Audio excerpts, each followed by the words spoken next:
est exécuté. Maintenant, il va passer à la revue des troupes.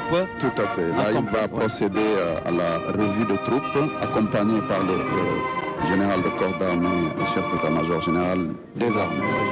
Donc, ils le font à bord du command-car, parce qu'ils vont parcourir tout le boulevard. Donc, il faut souligner ici que la revue des troupes, c'est un véritable acte de commandement. Voilà, elle est vraiment effectuée en présence de troupes militaires qui sont en armes. Et c'est fait par l'autorité qui commande, ou bien l'autorité qui préside la cérémonie. C'est important, Adama. C'est un moment de communion. C'est un moment de communion entre le chef et les troupes. Ici, le président de la République porte véritablement sa casquette de chef suprême des armées. Et c'est une phase qui est un moment pour le président de passer en revue les symboles de la République. Il passe devant les étendards, les drapeaux des unités des forces armées, mais également des structures paramilitaires. Et il reçoit le salut des anciens combattants. Il reçoit également le salut de la jeunesse, qui est représenté ici par toutes les écoles qui sont désignées, qui sont représentées pour défiler. Et là, quel corps nous avons là, il est en train de... L'école militaire de santé, c'est ça, l'école militaire de santé. Là, on est en train de voir l'école militaire de santé. Il passe devant l'école militaire de santé, là. Oui.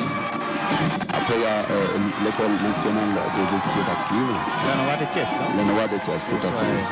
c'est góor koo fàttali rek Cheikh Bamba thème bi ñu choisir itam pàcc bu ñu jël également am na apport boo xamante ne am na ko ci. oui effectivement loo ci jël rek donc am na ci lu am solo. tout à fait unité boo ci jël rek unité boo ci jël rek boo jëlee souveraineté moom wàllu jumtuwaay wàllu kaaraange. c'est ça boo ci jël muy armée de terre muy marine nationale muy armée de l'air muy gendarmerie boo jëlee tamit ci biir armée de terre boo jëlee unité bu ci nekk suñu direction de service yi maanaam boo jëlee direction du matériel nga xamante ne moom moo yor lépp li jëm ci wàllu arme ak woto ci l'armée bi ñoo xam nañ ci am pàcc ndax industrie waaw li gendarmerie c'est la gendarmerie waaw tout à fait mi ngi continuer toujours di def revue unité yi nga xamante ni ñoom ñoo war a défiler tout à l'heure comme ni ko waxee bii mooy unité bi nga xamante ni moom la ñu dénk lépp luy sécurité routière tey jii boo xoolee am na benn légion de gendarmerie bu bees boo nga xamante ni li leen tax a jóg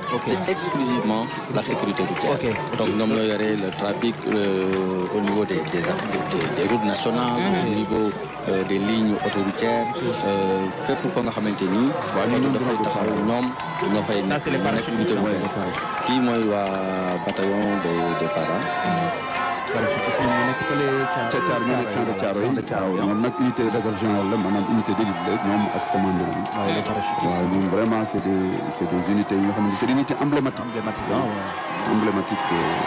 là oui ça c'est l'armée l'armée non pareil ñoo nekk c'est toujours eux les paras c'est les parachutistes donc le chef d'État qui poursuit toujours la revue acclamé par la foule venue très nombreuse ce matin donc vers 6h 7h du matin donc la population est là et puis ça c'est le commando donc là c'est les unités commando donc comme je disais pour les parachutistes les commandos c'est également une unité de réserve générale. Ce sont des unités qui sont mises à la disposition du chef de l'État et auxquelles on donne des missions spécifiques. C'est ça. mooy continuer noonu ba tey. Il y a les forces spéciales qui viennent. Ça c'est les forces spéciales. Les forces spéciales. force spéciale moom boo ko déggee mooy lu nga xamante lu vraiment lu spécial la maanaam ñoom dafa nekk ñoo xam dañu tànn ci biir meilleur yooyu. la crème waaw la crème. parce que entraînement bi métti na. mission yi ñu jox dafa mission yu complexe la yu critique te boo xoolee dafa am force spéciale terre maanaam ñoo xamante ne ñoo nekk ci wàllu terre bi suuf si ak force spéciale mer maanaam ay force spéciale ñoom ci wàllu géej ndox mi lañu nekk ak force spéciale air yoo xamante ne ñoom lépp lu jëm ci wàllu jaww bi ñoom ci lañu yëngu vraiment dafa doon waaw dafa doon unité yoo xamante ne c'est des unités d'élite dañu multiplier maanaam capacité ou force militaire. waaw ndax ay missions yu ñu def en profondeur ay missions de haut risque moo tax c'est des gens yoo xamante ne. très bien formés très bien choisis d'abord sélectionnés mais ensuite très bien formés. Oui, colonel. Non, c'est dans la même lignée. mi ngi doon wax léegi si les unités de réserve générale. donc ñoo nga xamante ni c'est des unités yoo xamante ni président de la République rek moom moo leen mën a mettre en mouvement. loolu dafay baax ñu fàttali ko bataillon parachutiste bataillon des commandos comme la légion de gendarmerie d'intervention également si cadre boobu lay dugg. léegi nag ren la particularité si défilé wu ren bi mooy participation GIGN. le groupe d'intervention de la gendarmerie nationale. habituellement ñoom li ñu leen di xam ne rek mooy sécurité bi pendant les grands événements. Mais cette année à l'image des forces spéciales am na benn détachement boo nga xamante ni dina défilé war na bokkoon à la fois si défilé à pied bi mais également défilé motorisé bi nañ gis cette année le groupe d'intervention de la gendarmerie nationale ñu xam nag bu boobaa li nga xamante ni moom la Sénégalais di liggéey les forces armées de manière globale nga xamante ni da ngay am les forces spéciales. ñu ngi amoon dégg nga mbas mi ñu teel a woon def 2019 2023 defoon nañu daaw xam ngeen levée de couleur avec l'élection présidentielle donc ren mooy premier grand format. Sénégalais yi namoon nañu moment yi nii namoon nañu ko moo tax nag tey yéen itam. waaw ñu itam namoon nañu ko. laa ñu mi ngi wàññeeku voilà. waaw mu ngi dellusiwaat donc mi fi mu toll nii def na revue des troupes ba noppi léegi mu ngi dellusiwaat donc dafay jëlaat boulevard Mamadou Dia pour ñëw vers la tribune. et musique bi waaw musique principale des forces musique principale des forces armées moom lu am solo xam nga musique principale bi ñëwaat léegi unité mooy vraiment le bataillon de la musique des forces armées dafa doon unité moom histoire bu rëy. D'abord fi mu jógee ci unité musicale ñu armée coloniale française après ñu sénégaliser ko maanaam dugal ci ay air sénégalais ay air yu bëri yoo xamante ne ci suñu aada suñu cosaan la génn dinañ fi ñëwaat léegi ci kanam incha allah. dugal ci lépp voilà donc njiitu réew mi ba tey ak drapeau national bi drapeau yi ñu ngi koy baissé di ko saluer. les corps sont là. Voilà. Donc d'élite qui sont là donc passés en revue par le chef de l'État. lu am solo la nag xam nga drapeau bi moom président rek lañ koy wàcce. waaw moom rek lañ koy wàcce. moom kese lañ koy wàcce. amul bu ñu wàccee drapeau bu koy nuyu moom. da koy wàcce moom rek lañ koy wàcce. parce que c'est le chef suprême. c'est le chef suprême. donc ñeneen ñëpp dañu nuyu drapeau. ok waaye moom rek dañu wàcceel drapeau boo xoolee. là c'est la police hein. waaw kii c'est la police. donc gis ngeen ko kon. c'est le détachement de la police. détachement de la police chef de l'État donc mi ngi wàññeeku mi ngi ci yoon bi wàññeeku ginnaaw bi nga xamee ne wër na pour def revue de ça c'est les sapeurs-pompiers. waaw ça c'est le détachement de la brigade nationale des sapeurs-pompiers romboon na leen léegi ñoom tamit boo xoolee vraiment at yi ñu weesu am nañu montée en puissance bu rëy. bi nga xamante ne def nañ ko. gis nañ équipement yi yu solo boo xoolee tamit. vraiment seen liggéey rafet na ci lépp lu jëm ci wàllu inondation yi accident yi ni mu bare ak ni ñu ci taxawoo vraiment dañ ci ràññee bu baax loolu nag seen mission bu essentiel. ça c'est voilà kii ñoom. waaw ñu ngi débat ci marine nationale. capitaine Ibrahima Sow. dama naan directeur day faral boppam. waaw nee na ils sont les meilleurs hein. mais ñoom ñemewuñu poussière. poussière bi amee léegi. ñu dugg ci ndox mi ah. voilà donc. nee na en tout cas ils sont les meilleurs. xaw ma nekk c'est l'armée hein, les militaires les soldats comme on dit. Tout à fait donc ça c'est le 12e bataillon d'infanterie c'est ça. léegi bu dellu see xanaa cérémonie bi daanaka dafay tàmbali. waaw bu dellu see ba topp tribune bi li ci topp mooy remise de décoration. waaw foofu nag dañu ràññee militaires yi ak gendarme yi nga xamante ni dañu leen a décoré ci ordre national muy ordre national du Lion ak ordre national du Mérite. donc dafa am ay grades yu bëri donc ñooñu la ñu ràññee. donc maintenant bu défilé bu remise de décoration boobu noppee dinañu xool benn film boo xamante ni moom mooy illustré thème bi nga xamante ni moom lañ jagleel édition 4 avril bi muy donc vers la souveraineté technologique industrielle film la boo xam ne dañ koy disons def tëjee ko ci grand prix bi nga xamante ne moom le chef de l'État lancé woon en novembre dernier mooy grand prix de l'innovation pour la souveraineté technologique industrielle à vocation militaire et paramilitaire.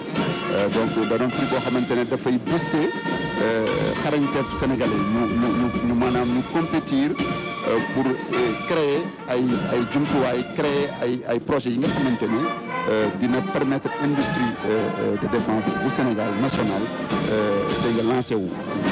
Donc parce que xam nga boo waxee lu jëm ci wàllu souveraineté recherche daf ci am solo parce que industrialisation maanaam ngay defar ay jumtuwaay dafa laaj nga xarañ nga jàng ci wàllu science ci wàllu technologie. waaw ñun nag Sénégal am nañu ay école ay université ay laboratoire ay centre de formation yoo xamante ni ñu ngi def liggéey bu mucc ayib boo xoolee sax ci affaire gaynde sab bi maanaam voilà nga xool Sénégalais yi fi ñu nekk ci bitim réew ci grande firme yi di def ay liggéey bu mucc ayib dégg nga ñoom ñëpp donc ça veut dire que Sénégal am na jeunes yi waaw donc grand prix bii nag dafa doon grand prix boo xamante ne dañ ko dafay vraiment émuler dafay donc pousser jeunes Sénégalais yi da nga start day yokk pour ñu gën a xalaat ci wàllu ci mbir moom donc loolu moo waral ñu génn grand prix boobu te donc film bi dina ci ñëwaat léegi incha allah. am na solo waaye colonel dafa am wàllu bu am solo bu mu wax mooy réveiller le génie sénégalais génie boobu dafa am si ñaari fànn yu koy xaar bu si njëkk bi naturellement am na ay partenaires yoo nga xamante ni biir Sénégal ay école de formation yu mag ak ay kàngam yu mag yoo nga xamante ni ñi ngi yëngatu si wàllu woolu ci mbirum technologie si mbirum industrialisation mais également si biir forces armées da ngay gis ni depuis un certain temps am na fukki at si ginnaaw commencé nañu def recrutement spécialité ak ñuy xool ñi nga xamante ni am nañu xarañte si yenn fànn yi nga xamante ni armée daf koy soxla ñu def concours li ñuy wax pour titre concours direct boo nga xamante ni ñooñu dañ leen di jël dugal leen ci suñuy biir rang au niveau de la gendarmerie nationale y en a au niveau des armées y en a des spécialistes yoo nga xamante ni dañuy ñëw ak seen xarañte loolu nag bu fekkente ni président daf ko xool daal di xalaat ni suñu souveraineté war nañ ci jaar en fait war nañu dem vers un thème qui nous rapproche davantage de cette souveraineté ñooñu seen génie également dañ koy soxla mooy ñi nekk ci biir rang yi ak ñi nga xamante ni ñoom mooy autorité civile yi nga xamante ni am nañ ay compétences yu mel noonu donc genre concours bu mel nii bu ko lancé dinañu permettre ci biir rang yi ñu xam ñan ñoo am xarañte gi li ñu mën ñu wane ko ñoom dinañ xam li ñuy soxla fii ci Sénégal pour mën a aar suñu réew mu nekk ci wàllu gendarmerie ci wàllu armée muy marine ak leneen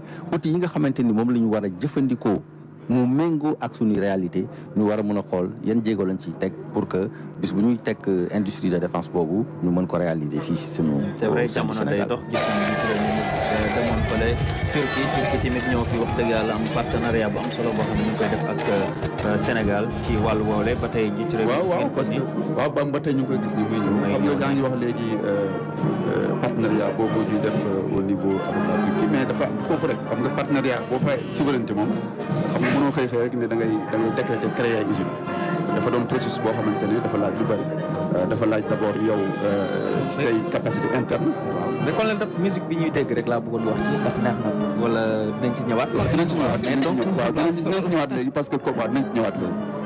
waaw ma bàyyi la. waaw donc dama doon wax rek ni léegi xam nga boo li ma doon wax léegi ni souveraineté boo ciy dem dafa am processus maanaam d'abord ñi nga xamante ni ñoom ñoo premier concerné muy les forces de défense et de sécurité ñun am nañu déjà maîtrise bu baax ci suñu besoin xam nañ ñu soxla te ñooy utiliser matériel bi nga xamante ne industrie boobu moo koy def waaw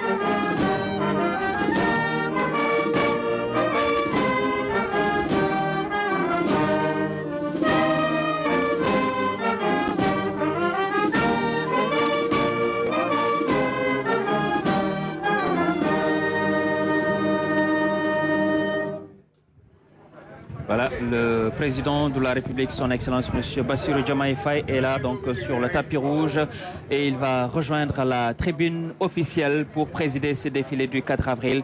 Le chef suprême des armées, son Excellence, M. Bassirou Diomaye Faye, est là, donc avec le chef d'état-major général des armées, le général Mbaye Cissé, et le haut commandant de la gendarmerie nationale, donc qui accompagne le chef d'État, accompagné du ministre des Forces armées aussi, qui salue son Excellence M. Adama Barrow, président de la République donc, de Gambie, lui aussi venu célébrer avec le chef de l'État ce jour exceptionnel. Mohamed Ould Cheikh Ghazouani, président de la République islamique de Mauritanie, comme salué ici par le chef de l'État, qui salue également son ami, son frère, son Excellence Oumarou Sissoko Embalo, président de la République de Guinée-Bissau, et le vice-président donc du Nigeria qui représente le chef de l'État du Nigeria, son Excellence Bola Tinubu.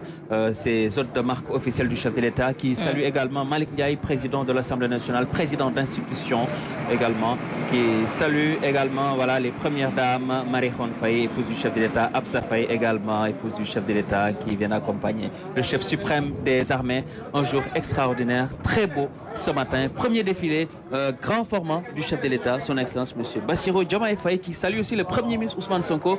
Voilà, également qu'on salue le Premier Ousmane Sonko qui fait, je l'ai rappelé tout à l'heure, le ministre des Forces armées, le Premier Ousmane Sonko qui fait un travail remarquable, qui coordonne l'action. Le commandant de la zone militaire numéro 1,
le colonel Ibrahima Dia, on vous laisse commenter ces images. Merci beaucoup. On vient de voir tout à l'heure le colonel Cheikh Faye, qui est le chef du détachement de la gendarmerie nationale. Et là, nous avons le groupement motocycliste, nous avons créé en 1960. Actuellement, le capitaine Alioune Badara Sow moo nekk ci kanam di défilé ak ñoom. ñoom seen mission mooy mission d'honneur jagleel ko président de la République, premier ministre, le président de l'Assemblée nationale, mais également yeneen autorités yi nga xamante ni nationales comme étrangères yi ñëw fii en visite.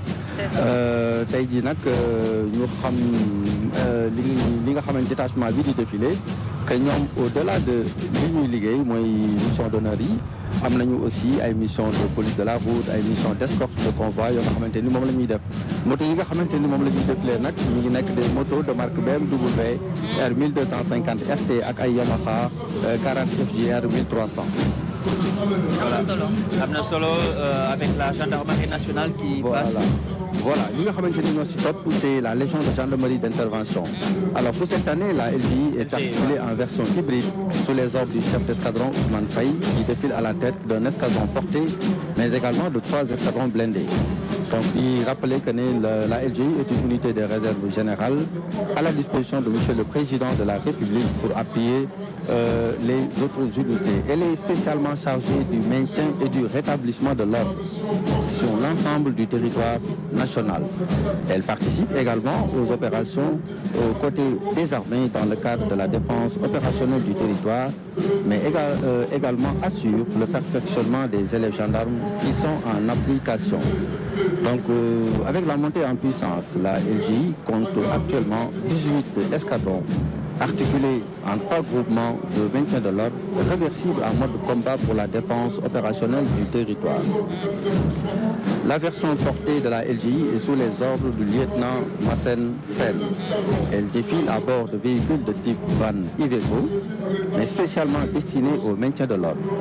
Ce véhicule peut transporter un groupe de 12 gendarmes avec équipement au complet. L'unité est équipée de lanceurs de grenades multiples qui permettent de saturer en gaz lacrymogène les zones tenues. Le défilé du détachement blindé de la LGI est composé de 3 escadrons. Nous avons d'abord le 3e escadron blindé qui est sous les ordres du capitaine Ousmane Diouf, qui est équipé d'engins de type Cobra 2 d'une autonomie de 700 km, réversible entre le maintien de l'ordre de haute intensité et les opérations de défense opérationnelle du territoire. Donc oto yooyu dañuy nekk oto yoo nga xamante ni à la fois dañuy mën a participer ci maintien de l'ordre bu amee ay troupes, mais également bu ñu waree défendre le territoire national en guerre, donc ñoom aussi dañ ciy participer. Le 2e escadron moom capitaine Jean-Louis Malou moom moo nekk ci kanam. ñoom type engins yi ñu yore c'est des Milos.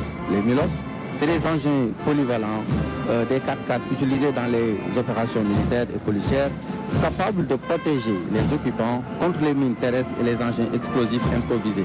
oto yooyu boo ci duggee bu fekkente ni mine dafa tàkk daf lay mën a protéger. donc dafay dimbali boo nekkee ci terrain hostile. donc dafay mettre à l'aise un peu les opérateurs yi nga xamante ni ñoom ñoo nekk ci biir di manœuvrer. Enfin le 1er escadron moom capitaine Souleymane Diop moom moo nekk ci bopp bi ci défilé bi ñu yore ay engins blindés yoo nga xamante ni ñu ngi koy tuddee ay CS VN3 ak des VN 22B de type roue canon.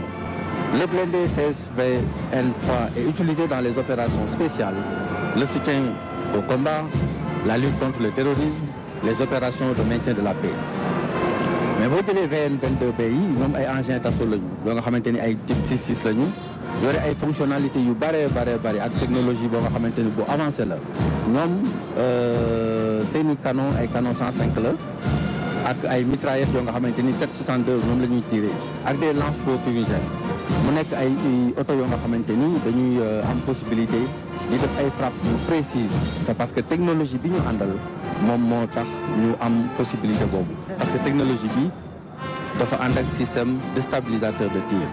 donc engins yooyu bu ñuy daw ak bu ñu taxawee précision de tir bi ñuy am benn la. donc dañuy mën a taxaw sur place di def ay tir de précision mais également di daw di mën a def ay tir de précision loolu mu nekk lu am solo boo xoolee donc thématique bi ñu jël vers la souveraineté technologique et industrielle daf ñuy fekk ci système boobu. mu nekk ay xarañte yoo nga xamante ni gendarmerie mooy les armées de manière générale commencé nañ ko depuis at yi ñu génn def ci ay jéego yu am solo yoo nga xamante ni tey jii dafay tax ñu mën a am benn fierté bi si liggéey bi nga xamante ni moom la ñu dénk muy wàllum protection du sanctuaire national ak protection nit ñi nga xamante ni mooy Sénégalais yi ak seen i am-am. Voilà, merci colonel Ibrahima Ndiaye, le chef de division communication de la gendarmerie nationale. Donc la gendarmerie qui passe toujours avec ses chars de combat. léegi li mooy 105 yi. ñoom moom laa doon wax léegi bu ñu daw ak bu ñu taxawee même précision de tir la ñu am. Voilà, vraiment doté d'une technologie extraordinaire. Donc des engins nouvellement acquis qui actuellement nous permettent de mieux assurer la sécurité des Sénégalais, la sécurité du sanctuaire national. Ouais, il y a une vraie mise aux normes de la gendarmerie nationale avec donc ces chars de combat blindés, vous voyez. Voilà, di wax ni LGI nag actuellement nii ki nga xamante ni moom moo nekk si kanam di ko jiite moom mooy le colonel Abdoulaye Konaté moom mooy commandant légion de gendarmerie d'intervention. Donc da ngay gis fii ñaari version yi nga xamante ni moom la gendarmerie LGI di taxawee mooy version boo nga xamante ni dañuy nekk maintien de l'ordre ak version bi nga xamante ni moom la ñuy wax défense opérationnelle du territoire.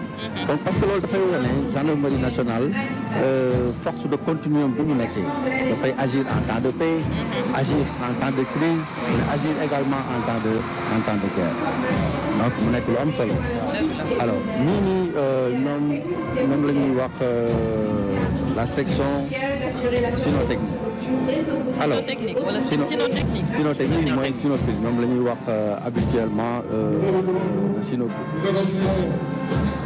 Voilà, avec les chiens. Voilà, les chiens. Alors ñoom unité bi ñu ngi ko créé en 1979 ñu koy wax tey jii la section cynotechnique qui est une unité spéciale de la gendarmerie mobile qui est commandée par le capitaine Maïssa Ndao.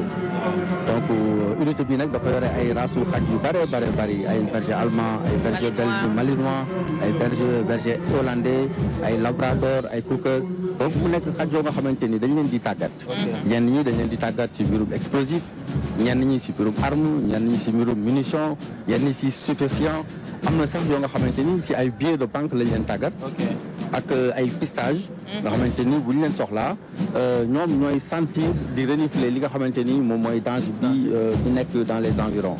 ñoom aussi mu nekk ay xaj yoo xamante ni dañ leen di jox ay lunettes de vision nocturne et des caméras de reconnaissance moom la ñuy àndal. Donc loolu moo leen di permettre ñu mën a def seen liggéey normalement. Alors mu nekk unité boo nga xamante ni dañuy yëngatu baax a baax si wàllu lutte contre le terrorisme ak trafic illicite de drogue ak grande banditisme. Véritablement la gendarmerie qui s'est mise véritablement aux normes standards, plus que standard même, parce que c'est une véritable montée en puissance, on le disait tout à l'heure, et ça a été matérialisé. Voilà, des investissements colossaux qui sont en train d'être concentrés. Là, nous voyons effectivement la section spéciale chargée de la protection de l'environnement, qui est sous les ordres du lieutenant Chersek. Mu nekk unité boo nga xamante ni dafay compléter liggéey bi marine nationale di def en haute mer. Donc boo xoolee boo ñëwee ci plage yi ak vers la berge donc mu nekk unité bu am buy def liggéey bu am solo sur la lutte sur la protection de l'environnement. Donc am pour mission de lutter contre toutes les formes d'agression de l'environnement, à la fois l'extraction illicite de sable marin, les différentes formes de pollution, mu nekk pollution marine, terrestre ou bien atmosphérique, la pêche à l'explosif ou bien la déforestation. Mu nekk unité boo xamante ni ay jéego yu am solo lañ ciy def. Ren nag ñu nekk di défilé ak ay moyens yu particuliers.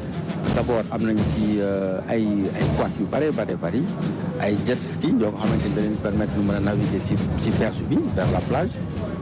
Yore ay vedettes d'intervention yoo nga xamante ni yenn yi seen guddaay ñu ngi koy natt ci 7 mètres am na yeneen yoo nga xamante ni ñu ngi koy natt ci 9 mètres mu leen di permettre lépp loo nga xamante ni intervention en milieu fluvio-maritime dañ koy mën a def à l'aise. Mu nekk nag unité boo xamante ni qui se distingue particulièrement dans la lutte contre l'immigration irrégulière. par la surveillance du littoral et l'interception des pirogues. Donc un pôle extrêmement important pour maintenir ça fait des photos avec Marine nationale. C'est ça, da ngeen si collaborer bu baax a baax. Vraiment une belle collaboration boo nga xamante ni dañ ko siy gis. La surveillance des plages, hein? La surveillance des plages. Et on a vu des unités véritablement très neuves, hein, des dernières acquisitions, oui. Que vous savez là ce matin. Beaucoup de moyens, c'est dans le cadre toujours de la montée en puissance. Boo xoolee matériel yëpp ngay gis nii matériel yoo xamante ni en 2024 lañ ko acquis. Absolument, c'est tout récent. C'est tout récent. Permettre de renforcer ses capacités pour que liggéey boobu nga xamante ni moom la ñuy def ñu gën ci xarañ. Donc au niveau des plages, au niveau vraiment des zones fluvio-maritimes, avec les moo nekk nii donc dañuy la permettre ñu mën a xool une surveillance boo xamante ni bu ñu gisee dara mën a assurer escorte gaal yooyu nga xamante ni ñoo bëgg a génnoon ñoo bëggoon génnoon. Ça c'est juste illégal. Ça c'est juste parce qu'il y a le contexte sécuritaire. Le contexte l'exige aussi. Ouais. Il faut des moyens. Et là vous avez. Là nous avons les vedettes, des vedettes de 7 mètres, des vedettes de 9 mètres. Qui permettent aujourd'hui à cette unité d'effectuer son action en milieu fluvio-maritime. Adama donc véritablement gis nañu gendarmerie c'est une vraie montée en puissance du loo xam ne dañu mettre lii lu ñuy naat kenn naatable wul la voilà. artillerie lourde comme ni ñu koy waxee mu doon loo xamante ne buñ ko gisee xëy na suñu xel war na mën a dal. parce que bu ñu xoolee les menaces sécuritaires yi am dans la sous-région aucun pays n'est à l'abri des menaces terroristes ak yeneen formes de menaces donc lii day contribuer rek ci dalal xelu askan wi. day contribuer également ci gën a dooleel ñi nga xamante ne ñooy les forces de défense et de sécurité chargées justement de notre protection à tous. Et là nous avons l'escadrille de drones d'appui de la gendarmerie nationale qui est une unité de la Légion de gendarmerie de l'air et des transports aériens qui est placée sous les ordres du capitaine Medoune Ndiaye. di wane ni unité bi nag dafa nekk unité boo xamante ni sa bopp ba ku jigéen moo fa nekk muy commandant Mame Rokhaya Lo mu nekk lu am solo di wane toujours l'évolution du genre qui est dans le métier des armes donc mu nekk une unité boo xamante ni elle est composée d'une section technique et d'une section opérationnelle. L'escadrille de drone a pour mission de soutenir les unités au sol dans la recherche du renseignement, notamment dans le cadre de la lutte contre l'immigration irrégulière, le trafic de stupéfiants et la lutte anti-drogue. Elle constitue également un appui direct grâce à des drones type Skykeeper et l'unité yore na ay drones yu bare yoo nga xamante ni ay longue ak moyenne portée la ñu mën a dem jusqu'à 120 kilomètres donc mën nañu nekk sur place di surveiller des zones yoo nga xamante ni vraiment très étendues. Jusqu'à 120 kilomètres. Alors ñuy gis nag ñuy romb ñoom c'est la Légion de gendarmerie de sécurité routière. mu nekk unité bu bees boo nga xamante ni dañ koy soog a créer en 2024 jagleel ko lépp loo nga xamante ni mooy sécurité routière mu nekk sous les ordres du capitaine Malick Faye. Le détachement de la Légion de gendarmerie de sécurité routière est une formation chargée de veiller à la mobilité urbaine et à la sécurité routière. La Légion défile avec un détachement composé de motocyclistes et de véhicules. ñoom ñaar yëpp la ñuy yore dañuy yore ay moto yor ay oto yoo nga xamante ni moom la ñuy defee liggéey bi. Cette mission essentielle nag mooy assurer la surveillance du réseau routier et autoroutier national. donc ñu ngi si route nationale yi ñu ngi si autoroute yi ak def liggéey bu am solo dans le cadre de la prévention des accidents. li ci mën a jàpp sax mooy gis nañu résultat yi déjà ndaxte foo toll gis leen dëgg yàlla. tout à fait. donc ñoo yore la détection la répression des infractions à la sécurité routière yore la fluidité du trafic ils sont un peu partout pour guider un peu aider les populations les usagers de la route mais aussi wàllu sensibilisation. léeg-léeg da ngay daw lu bari sax nga romb leen ñu gis ne. tout à fait ñu la wàññi tuuti parce que li ngay daw bari na mu nekk lu am solo la nga xamante ni daf koy war di bàyyi xel di leen jàppale aussi si liggéey boobu am na ñu ñuy tere parfois ngay gis ñuy daw si bande d'arrêt d'urgence bi loolu mu nekk loo nga xamante ni war nañ si bàyyi xel loolu parce que bu amee danger ñooñu si bande d'arrêt d'urgence yooyu la ñu war di daw alors ñii nag ñu toll si GIGN. waaw waa GIGN ñoom ñooy l'innovation parce que ñii bariwuñu lu ñu leen di gis ñuy défilé parce que ñoom boo xoolee rek mbirum xeex ak vraiment intervention à haut risque si la ñuy nekk. Maintenant, le groupe d'intervention de la gendarmerie est en version motorisée avec 9 véhicules. Tey jii ñoom 9 véhicules la ñu andi mais des véhicules blindés. Et dans cette version assaut, l'unité allie puissance, précision tactique et excellence opérationnelle. En tête, les blindés Tigor, au nombre de 3 couvrant la marche. Ils sont compacts et agiles. Ils sont parfaits pour les interventions en milieu urbain. Et derrière, nous avons les blindés Merkava, également conçus pour les assauts. Mais ils offrent une protection efficace en terrain hostile. Les opérateurs accrochés aux rampes latérales, ils sont prêts à chaque instant pour aller vers l'assaut. Donc c'est une formation, c'est juste un aperçu de la redoutable efficacité du GIGN qui agit en situation de crise. On a une machine d'intervention parfaitement huilée, nous avons un entraînement pour solo pour les permettre de faire une intervention.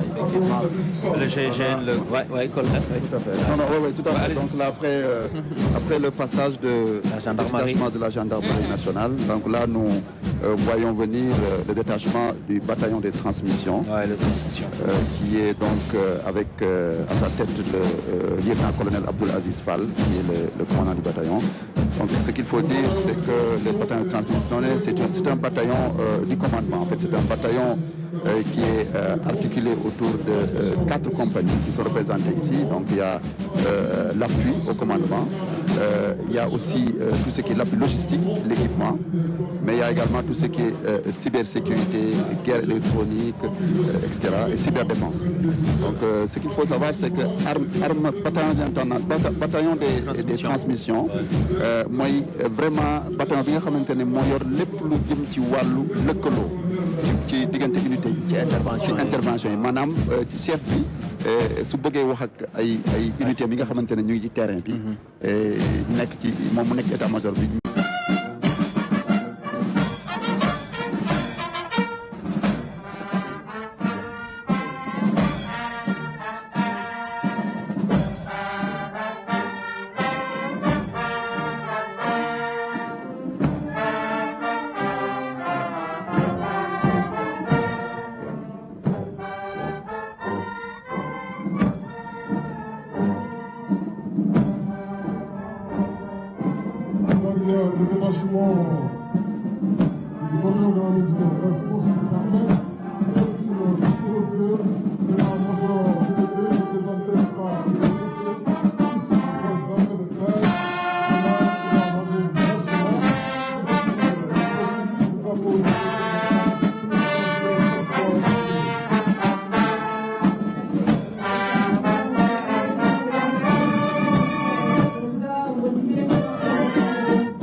ak a wàccu nanu xaar nanu mar si nga bis boo maree bis boo naanee rek mu neex te Sénégal mi ngi jëm ci buntu boo xamee ni képp kuy jeunesse képp kuy keneen ku am sens dëgg ko daf def sa wàll te am naa si yaakaar loolu billahi barke Cheikh Sall am naa si yaakaar loolu man du ma waxantu de te du ma politique moo tax dara mais damay wax dëgg Sénégal moo ma ñor parce que jeunesse bi yéen ñii yéen a jar dimbalee am na ñoo xam ne am nañu ay bac am na ñoo xam ne am nañu seen licence muy sama doom di keneen man sama doom yëpp am licence mais ñooy xaar yàlla nga naa leen bu leen yàqanti Sénégal day neex